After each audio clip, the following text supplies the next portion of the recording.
በስመ ስላሴ በስመ አብ ወወልድ ወመንፈስ ቅዱስ አሐዱ አምላክ አሜን። ሰላም እግዚአብሔር አምላክ ምስ ኩላትኩም ይኹን። ስድራ እግዚአብሔር አምላክ ከመይ ውዒልኩም? ኣነ እግዚአብሔር ይመስገን ጽቡቕ ውዒለ አሜን። ስንክሳር ዘወርሃ መስከረም ዕለት 8 ናይ ዕለት 8 ዝንብብ ዝጽለ ስንክሳር ዝሰምዕ ዘንብብ ፍቕሪ ጎይታ ኣብ ልቡ ይዕንብብ። ሓለዋል ጸሎትን ናይ ቅዱሳን ድማ ይረክብ። ዝክረ ጻድቅ ለዓለም ይሄሉ ዝኽሪ ናይ ጻድቅ ንዓለም ይዝነብር። ካብ ኩሉ ክፉእ ዘበለ ክድሕኑ ንቅዱሳን ተማሕፀኑ አሜን። ወላዲተ አምላክ ልሳን ኩነኒ ቅዱስ ሚካኤል ቅዱስ ገብርኤል በየማነ ብጸጋመይ ይቆምለይ አሜን። በስመ አብ ወወልድ ወመንፈስ ቅዱስ አሐዱ አምላክ አሜን። ሊቀ ነቢያት ሙሴ ታሪክ ሊቀ ነቢያት ሙሴ ሓደ ሙሴ ማለት ካብ ማይ ዝወፀ እዩ። ኣብ ማይ ዝተረኽበ ማለት እዩ። ትውልዲ ካብ ነገደ ሌዊ እዩ። ኣቦኡ እምበረም ኣዲኡ ድማ ዩካብድ ይበሃሉ። ዝተወልደሉ ቦታ ግብፂ እዩ። እስራኤላውያን ወዲ ተወሊዶም ከቐትልዎም ብፈርዖን ትእዛዝ ተዋሂቦም ክሳብ ሙሴ ዝውለድ 7 ወርሒ ኣቁፂሮም ነበሩ። ኣብ ክፋሌ ዕለት ምዕራፍ 32 ፍቕዲ 24 ንረኽቦ ማለት እዩ። ሙሴ ምስ ተወልደ እውን ለዝንቱ ህፃን ይከድኖ ሞገስ እምዕድንሉ ከም ዝበሃል ለዝንቱ ህፃን ይከድኖ ሞገስ እምንዕሉ ከም ዝበሃል ኣብ ገጹ ብርሃን ተሳኢሉ ነበረ። ዓቀብተ ወመልዳን ፎሓ ሲባራ ለዝሰ ዘፈጠሮ ይቕትሎ።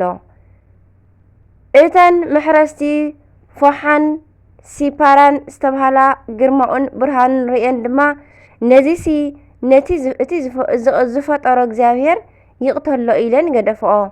ኣዲኡ ይካብድ ን3 ወርሒ ካብኣት ሓቢኣቶ ድሕሪ ምጽናሕ ኣብ ሳንዱቕ ጌራ ኣብ ገምገም ሩባ ኣቐመጠቶ። ለይቲ እንዳኸደት ድማ ተጥብዮ ነበረት። ብመዓልቲ ድማ ሓፍቱ ማርያም ትሕልዎ ነበረት። ኣብ 7ይ መዓልቱ ተርሙት ጓል ፈርዖን ኣገልገልታ ኣኸቲላ ክትሕፀብ ናብቲ ሩባ ምስ ወረደት ብኽያት ህፃን ሰምዐት። ነቲ ሳንዱቕ ከፊታ ድማ ኣውፅኣቶ። እማይ ዝኣውፃእክዎ ብምባል ሙሴ በለቶ። ሓፍቱ ማርያም ብማዕዶ ኮይና ክትዕዘብ ስለ ዝነበረት ኣጥብያ ተጥብየለይ እንተዝረክብሲ ክዳውንታን ቀለባን እንደሃብኩ መንበርክዋ ነይረ ክትብል ከላ ሰማዓታ እሞ ቀሪባ ድማ ከምዚ በለታ። ከምፀልክ ደኣነ በለታ። ተርሙት ድማ ኣምፀለይ በለታ። ማርያም ሓፍቱ ሙሴ ድማ ነዲኣ ኣምፃኣትላ። እንዳ ኣጥበውኪ ይዕብየለይ ኢላ ዘድልያ ኩሉ ሃበታ። ኣዲኡ ይካብድ ድማ ብሞግዚነት ይዕብየቶ። ዘፀአት ምዕራፍ 2 ካብ ፍቕዲ 1-10 ንረኽቦ። ኣብ ኩፋሌ ድማ ምዕራፍ 32 ካብ 20-24 ንረኽቦ ማለት እዩ። ሙሴ ምስ ዓበየ ድማ ተርሙት ወደይ እዩ ኢላ ናብ ቤተ መንግስቲ ኣተወቶ እታ ጓል ፈርዖን። ሙሴ ግን ወዲ ጓል ፈርዖን ተባሂሉ ብሓጎስን ብደስታን ካብ ምንባር ምስ እስራኤላውያን የሕዋቱ መከራ ምቕባል መሪፁ። ፈርዖን ኣባ ሕጉኻ ተርሙት ኣዴኻ ክብልዎ ከለዉ ወዶም ኣይኮንኩን ይብል ነበረ። በተኣምኖ ልሂቆ ሙሴ ክህደ ከመ ይበልዎ ወልደ ፈርዖን። ሙሴ ምስ ዓበየ ወዲ ጓል ፈርዖን ከይበሃል ብእምነት ዓበየ። ዕብራውያን ምዕራፍ 11 ፍቕዲ 24 ሙሴ ወዲ ዝነበረ ናብ ናይ ደረጃ ካብ ወገናቱ ኣዝዩ ዝለዓለ እዩ። ንሱ ብወግዒ መኳንንቲ ኣብ ቤተ መንግስቲ መከራ ጸገም ዝበሃል ከይተንከፎ፣ ግፍዒ ዝበሃል ከይበጽሖ፣ መከራ ጸገም ዝበሃል ከይተንከፎ መሰሉ ብዝግባእ ተሓልዩ ካብ ጣዕምን ምቾትን ሓንቲ እኳ ከይጎደሎ ወዲ ጓል ፈርዖን ተባሂሉ እንዳተጸውዐ ዝነበረ ሰብ እዩ። ብኣንጻሩ ቤተ ዘመዱ ድማ ንሰብ ክበጽሖ ዝኽእል ናይ መወዳእታ መከራ እንዳተቐበሉ ካብ ህልዋት ንታሕቲ ካብ ምውታን ንላዕሊ ኮይኖም እዮም ዝነብሩ ነይሮም። ህልውንኦም ብናይ ካልኦት ፍቓድ እንዳተወሰነ ሞቶም ናይ ሰዓታት ጉዳይ እንዳኾነ ምንባር ንባዕሉ መቕጻዕቲ ኮይኑዎም ተለኽ እንዳበሉ ዝነበሩ እዮም። ሙሴ ብኸምዚ ብጣዕምን ቀበጥበጥን ሽግር ዝበሃል ብእዝኑ እኳ ከይሰምዐ ዓብዩ ናይ ቤተ መንግስቲ ናብራ ዘስተመቐረ ኣብ ሕቑፉ ፈርዖን ተቐሚጡ ኣብ መበል 40 ዓመቱ ግን ናይ ወገኑ ነገር ድቃስ ክኸልኦ ጀመረ። ግፍዖም ክሰምዖ፣ መከረኦም ከሕምሞ፣ ስቃዮም ከባህርሮ፣ ቃንዝኦም ከንቀጥቅጦ፣ ሞቶም ዕረፍቲ ክኸልኦ ጀመረ። ንሱ ዋላ እኳ ኣብ ቤተ መንግስቲ እንተተቐመጠ ልቡ ግን ካብ ቤተ መንግስቲ ወፂኡ ምስቶም ግፍዒ ዝወርዶም ዝነበረ ህዝቢ ግፍዒ ክቕበል ጀመረ። ንሱ ዋላ እኳ ኣብ መኣዲ ፈርዖን እንተተቐመጠ ልቡ ግን ምስ ህዝቡ ጥምየት ክስምዖ ጀሚሩ። ንሱ ዋላ እኳ ብሃሪ ዝተሰርሑ ኣልባሳት እንተማመቐ ሕልንኡ ግን ምስ ወገኑ ዕርቃኑ ኮይኑ ቁሪ ይስምዖ ነበረ። ሙሴ ዋላ እኳ ኣብ ስልጣን እንተተቐመጠ ሕልንኡ ግን ምስ ህዝቡ ኣብ ትሕቲ ባርነት ወዲቑ ይንቀጥቀጥን ይእሰርን ነበረ። ንሱ ንጉሳዊ ህይወት ዝተመሓራረየሉ እኳ እንተነበረ ልቡ ግን ምስ ህዝቡ ይመውት ነበረ። ወዲ 40 ዓመት ምስ ኮነ ናብ ቦታ ሕርሻ ወፀ እሞ ሓደ ግብፃዊ ንሓደ እስራኤላዊ ክብድሎ ምስ ረአየ ቀቲሉ ኣብ ሑፃ ቀበሮ። ብኻልእ ግዜ ናብ ቦታ ሕርሻ ምስ ከደ ድማ ክልተ እስራኤላውያን ክበኣሱ ጸንሕዎ እሞ ይሕዋት ከለኹምሲ ከመይ ኢልኩም ትበኣሱ ኣለኹም ምስ በሎም ሓደ ካብኦም ንስኻ ኣብ ልዕልና ፈራዲ ዝገበረካ መን እዩ? ዶ ዋላስ ከምቲ ግብፃዊ ነቲ ዝቐተልካዮ ክትቀትለና ስለ ዝደለኻ ኢኻ ኢሉ መለሰሉ። ሙሴ ዝገበሮ ከም ዝተፈልጠ ምስ ተረድአ ሃዲሙ ናብ ምድያም ብምኻድ ንሲፓራ ጓል ዩተር ተመርዕዩ ኣብኡ ተቐመጠ። ሙሴ ናይ ኣዲኡ ውፅኢት እዩ። ሰብነቱ ፈርዖን ከዕብዮ ከሎ ልቡ ግን ኣዲኡ ተዕብዮ ነበረት። መግቡ ፈርዖን ክህቦ ከሎ ጥበቡ ግን ኣዲኡ እያ ትህቦ ነይራ። ኣካሉ ቤተ መንግስቲ ክቐርጾ ከሎ ኣምልኮተ እግዚአብሔር ናይ ሃገርን ወገንን ግን ፍቕሪ፣ ጽንዓት፣ ብርትዕን ምእንቲ ወገንካ መስዋእቲ ምዃን ዝተምሃረ ግን ካብ ኣዲ እዩ። ናይ ጥንቲ ታሪክ እንዳነገረት ልቡ ብወገኑ ፍቕሪ ከምዚ ዝቃጸል ዝገበረት ኣዲ እያ። ነቲ ታሪክ ናይ ምምልላስ ነዚ ህዝቢ ከምቲ ዝተነገረሉ ዓብዪ ህዝቢ ናይ ምግባር ብፅሒት ናትካ እዩ ዝበለቶ ኣዲ እያ። ንሙሴ ነፃ ዘውፅእ ሰብ ከም ዝኸውን ጌራ ዝሰርሓቶ ዘዕበየቶ ኣዲ እያ። ኣብ ውሽጢ ሙሴ ዘላ ምስ ፈርዖን ዝተኸራኸረት ቤተ መንግስቱ ገዲፉ ምእንቲ ወገኑ ክብል ኣብ በረኻ ከርተት ከም ዝብል ዝገበረቶ ባሕሪ ክመቅል ዘብቃዓቶ ናይ ህዝቡ ጸርፊ ምጉርምራም ሓሜትን ዓመፅን ክኢሉ ህዝቡ ንኽመርሕ ዝገበረቶ ማዕዳ ናይ ኣዲ እያ። ህዝበይ ካብ ዝጠፍእ ንዓይ ካብ መጽሓፍ ህይወት ደምስሰኒ ክሳብ ዝብል ዝዓቀበቶ ወላዲት እያ። ከምዚ ዓይነት ወላዲት ኣብ ዘይብሉ ከም ሙሴ ዝበለ ሰብ ምድላይ ማይ ከም ምዕማኽ እዩ። ንሕና እውን ንደክም ሙሴ ንምርካብ እዩ። እቲ ዝሓሸ ግን ሃርበኛ ዝኾነት ኣደ ሙሴ ምድላይ እዩ። ሎሚ ኸ ኣደ ሙሴ ኣበይ ዘለኺ? ሙሴ ኣብ ጉስነት ከሎ ኣብ እምባ ኮሬብ ሃመልማል ገረብ ምስ ሓዊ ድማ ምስ ሃመልማል ተዋሂዱ ሃመልማል ነቲ ሓዊ ከየጥፍኦ ሓዊ ድማ ንሃመልማል ገረብ ከይቃጸሎ ረኣየ። ነተን ኣባጊዑ ኣብ ዝፈረሰ ቁጽሪ ዓጽዩ ነቲ ዝረኣዮ ክርእዮ ከደ ሙሴ ፍታሕ ቶታነ ኣሳኢንከ እስመ ዘይትከይድ ኣብ ምድር ቅድስቲ እቲ። እዛ ቦታ እዚኣ ቅድስቲ እያ እሞ ሳእንኻ ካብ እግርኻ ኣውፅእ ዝብል ድምፂ ሰምዐ። እዚ ድማ ናይታ ቅድስቲ ዝኾነት ቤተ ክርስቲያን ምስ ጫማና ክንኣቱ ከም ዘይብልና ክምህረና ስለ ዝደለየ እዩ። ኮሬብ ወይ ከዓ ደብረ ሲና ናብ ቤተ ክርስቲያን ምሳሌ እያ። ርእይኩ ህማሞሙ ለህዝብየ ወሰማዕኩ ገኣሮሙ ወወረድኩ ከም ኣድህኖሙ። ጸበባን ስቃይን ናይ ህዝበይ ሰሚዐ እየ እሞ ንህዝበይ ከድሕኖም ወረድኩ።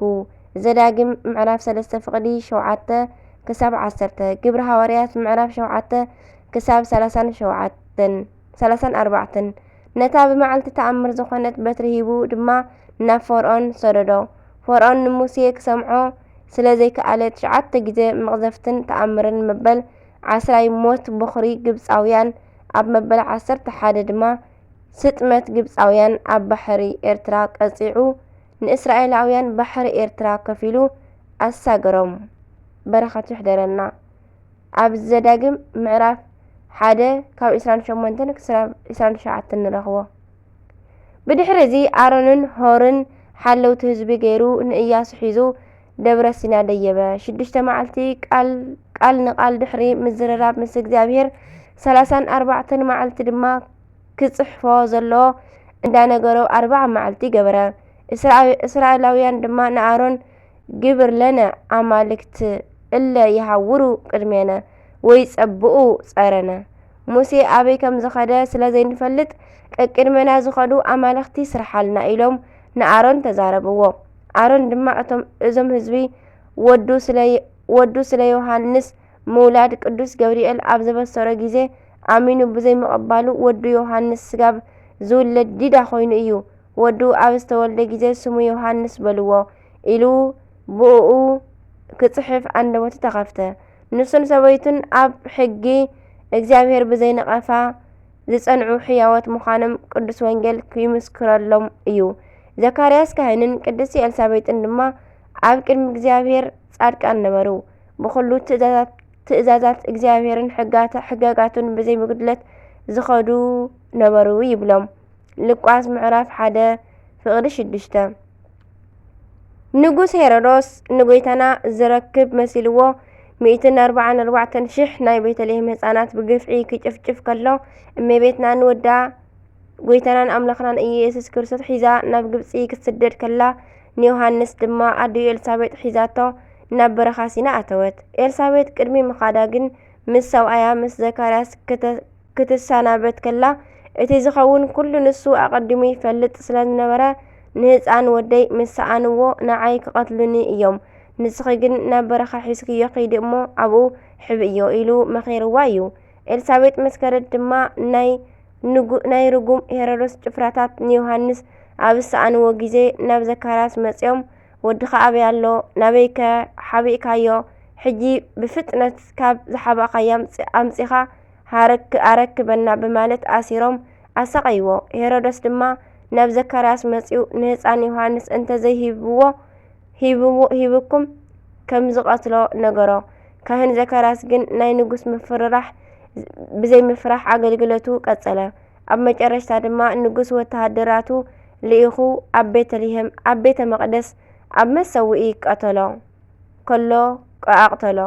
ነገር ግን እግዚአብሔር ናይ ቅዱስ ዘካርያስ ስጋ ሰወሮ፣ ደሙ ግን ከም እምኒ ኮነ። እቶም ህዝቢ ድማ ከም ልማዶም ንጸሎት ኣብ ዝመጹ ጊዜ ካብ ካህናት ሓደ ናብ ቤተ መቕደስ ከኣቱ ክብል ዝረገ ናይ ዘካርያስ ደም ረኸበ።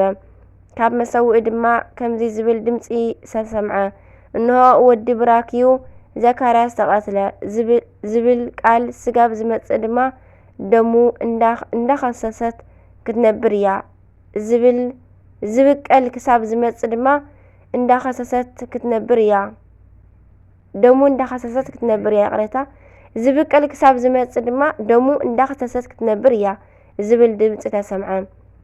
ናይ ካህን ዘካርያስ ኣቦኡ ንዮሃንስ መጥምቅ ግን ስጋኡ ኣይተረኸበን። ከም ዝተቐትለ ናይ ደሙ ድምፂ ምስክር ደኣ ኾነ እምበር ጎይታና ድማ ንዝተረግሙ ኣይሁድ ስለኡ ክዛረብ ከሎ ናይ ዝቐተልኩሞ ናይ ዘካርያስ ደም ኣብ ልዕሌኹም ክወርድ እዩ ኢልዎም እዩ። ናይ ዘካርያስ ደም ድማ ክሳብ 7 ዓመት እንዳፈልሐ እቲ ደም ክኸሶም ድሕሪ ምንባሩ መኮንን ጡጦስ ንቐተልቱ ብሴፍ ምስ ቀተሎም እቲ ደም ምፍላሕ ኣቆመ። ረድኤት በረኸቱ ይሕደረና፣ ብጸሎቱ ይምሓረና፣ ኣሜን። ከምኡውን ሰማዕት ቅዱስ ድማዲዮስ እዚ ቅዱስካ ብሃይማኖትን ብምግባርን ዘግየጸ ስለ ዝነበረ ጎይታና ተገሊጹ ከይዱ ብስሙ ሰማዕት ምእንቲ ክኸውን ኣዘዞ። ካብ ደቡባዊ ግብፂ ተበጊሱ ኣዲኡን ኣቦኡን ገዲፉ ወፂኡ ናብ ኣትሪ ብምኻድ ኣብ ቅድሚ እቲ ከሓዲ መኮንን ስለ ጎይታና መስከረ። እቲ ከሓዲ ገዛኢ ድማ ጽኑዕ ስቃይ ምስ ኣውረደሉ ናብ እስክንድርያ ለኣኾ። ናይ እስክንድርያ መኮንን ሉክያስ ግድማ ተራእዩ ኣሰቃዮ። ነገር ግን ጎይታና ንድማዲዮስ ተገሊጹ ኣረጋግኦ። ድሓር ድማ እቲ መኮንን ንድማዲዮስ ምስ ስቃይ ኣብ ዝሰልቸዎ ግዜ ርእሱ ብሰይፊ ኣቁረጾሞ ናይ ሰማዕትነቱ ፍጻሜ ኾነ።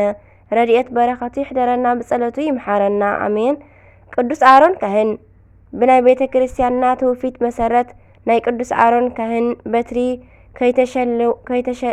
ከይተኸልዋን ማይ ከየስተይዋን ለምሊማ ዓምቢባ ኣፍርያ ዝተረኽበት በዛ መዓልቲ እያ። ዳታንን ኣቤሮንን ቆሬ ምስ ተኸተልቶም ብዝፈጠርዎ ህውከት ምድሪ ተኸፊታ ምስ ወሓጠቶም እግዚኣብሔር ንናይ 12 ነገደ እስራኤል በትሪ ኣኪቡ እናጸለየሉ ክሓድር ንሙሴ ኣዘዞ። ሙሴ ድማ ከምኡ ገበረ። ምስ ነግህ እታ ደረቕ ዝነበረት በትሪ ኣሮን ን12 ፍሬ ለውዝ ገውዝ በኹረ ሎሚ ኣፍርያ ተረኽበት። ንግዚኡ ክህነት ካብ ቤተ ኣሮን ከምዘይወፅእ ምልክት ኮይና እያ። ንፍጻሚኡ ግን ምሳሌኣ ንድንግል ማርያም እዩ። ኣደ ብርሃን ዘርኢ ወዲ ምኽንያት ከይኮና ንኣምላኽ ወሊዳ ተረኺባ እያ እሞ። ጸናጽል ዘውስተ ልብሱ ዝለኣሮን ካህን ወኣዲ በትር እንተሰረጸት ወጸገየት ወፈረየት ከም ዝበለ ኣባ ሕርያቆስ ቅዳሴ ማርያም። ኣሜን። በረኸቶም ይሕደረና። መስከረም 8 ዝኽበሩ ዓመታዊ ናይ ቅዱሳን በዓላት ቅዱስ ሙሴ ነቢ ሊቀ ነቢያት፣ ቅዱስ ዘካርያስ ካህን ጻድቅ ነቢ፣ ቅዱስ ኣሮን ካህን፣ ቅዱስ ድማዲዮስ ሰማዕት። ወርሓዊ በዓላት ድማ ኪሩቤል 4 እንስሳ፣ ኣባ ቡሰይ ቡሾይ፣ ኣቡነ ኪሮስ፣ ኣባ ሳሙኤል ዘደብረ ቀልሞን፣ ቅዱስ ማትያስ ሃዋርያ ካብ 12 ሃዋርያት። ኣሜን። ሙሴ ምስ ዓበየ ወዲ ጓል ፈርዖን ከይበሃል ብእምነት ዓበየ እሞ ካብ ንግዚኡ ብሓጢኣት ባህ ዝብሎስ ምስ ህዝቢ ኣምላኽ ደኣ መከራ ክጸግብ ሓረየ። ናብቲ ዓስቢ ጠመተ እሞ ካብ መዝገብ ግብጽስ ነቲ ጸርፊ ክርስቶስ ኣዝዩ ብዙሕ ሃብቲ ገይሩ ቆጸሮ።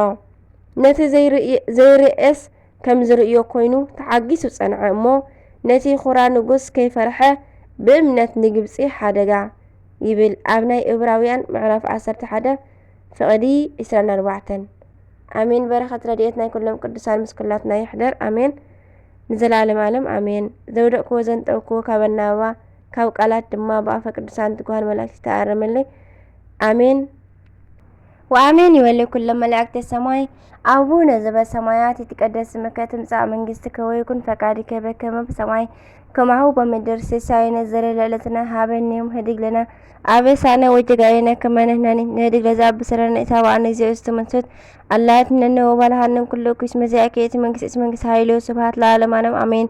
በሰላም ቅዱስ ገብርኤል መልአክ እግዝእትየ ማርያም ሰላም ለኪ ድንግል በህልናኪ ወድንግል በስጋኪ እመእግዚአብሔር ጸባኦት ሰላም ለኪ ብሩክቲ አንቲ እማንስት ብሩክ ፍሬ ከርሥኪ ተፈሥሒ ፍሥሕት ኦ ማርያም ምልዕተ ጸጋ ምልዕተ ውዳሴ ምልዕተ ኩሉ እግዚአብሔር ምስለኪ ሰአሊ ወጸሊ ምህረተ በእንቲአነ ምህረተ ኩሉ ዓለም ሀበ ፍቅር ወልድኪ ኢየሱስ ክርስቶስ ከመ ይስረይ ለነ ኃጣውኢነ ተማኅፀነ ምክራንቺ አሜን። ወስብሐት ለእግዚአብሔር ወለወላዲቱ ድንግል ወለመስቀሉ ክቡር አሜን አሜን ለይኩን።